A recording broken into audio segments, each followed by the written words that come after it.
On my 12th day in Scotland, my first tour of the day was at Cardhu Distillery.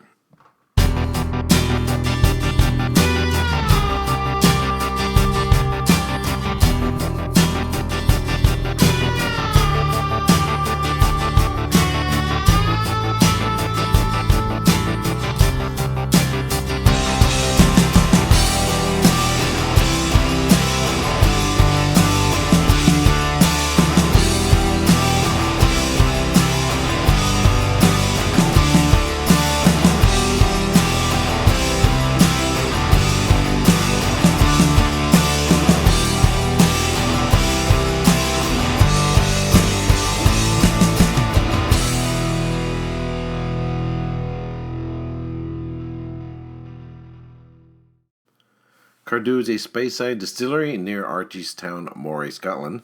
The name Cardhu derives from a Scots Gaelic term meaning black rock.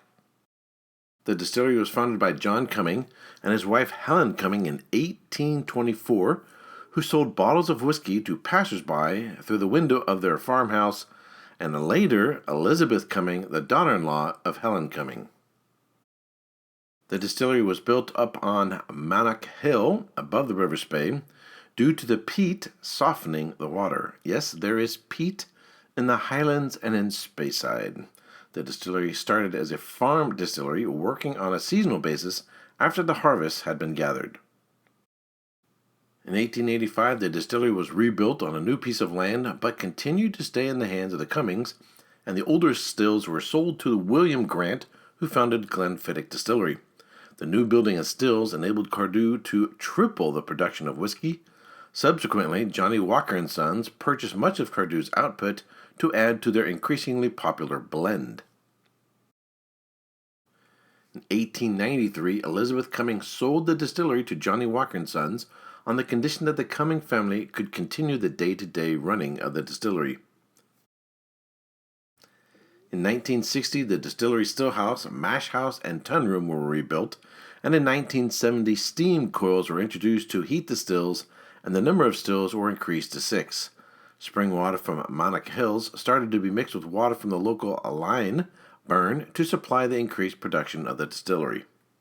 Today, the distillery is run by Diageo, and the distillery Scotch whiskey makes up an important part of Johnny Walker blended whiskeys.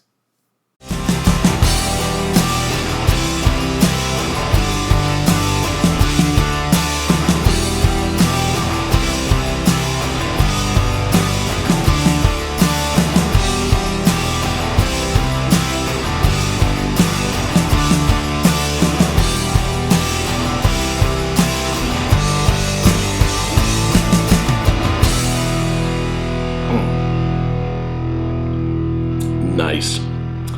Cardhu single malt Scotch whiskey, limited edition, bottled at 48% alcohol by volume, distillery only edition. Only one of 1,800.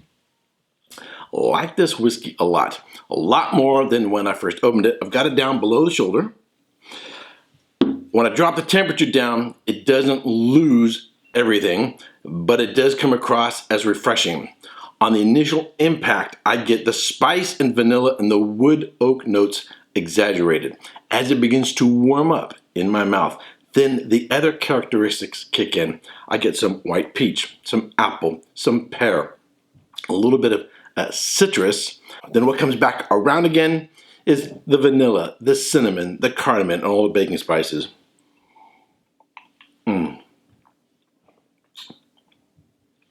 Don't hear people talking about a whiskey being refreshing, but when you have a higher alcohol whiskey that you can drop the temperature on, even allow it to get a little bit of water to sort of bring down the ABV a little bit. On a cooler side, it is really nice. It sort of wakes it up. It's really refreshing, an absolutely delicious whiskey. I would say it's medium bodied. A little bit of sweetness there and a medium length finish. Points, I'm going to give it a solid 89 points. All right, hope you've been enjoying my videos, my trip through Scotland. Until next time, cheers.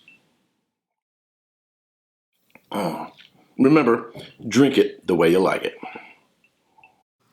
If you have benefited from my wine or whiskey studies and you wish to support this ongoing work, I ask that you become a Patreon supporter. The link to my Patreon account is in the description box below.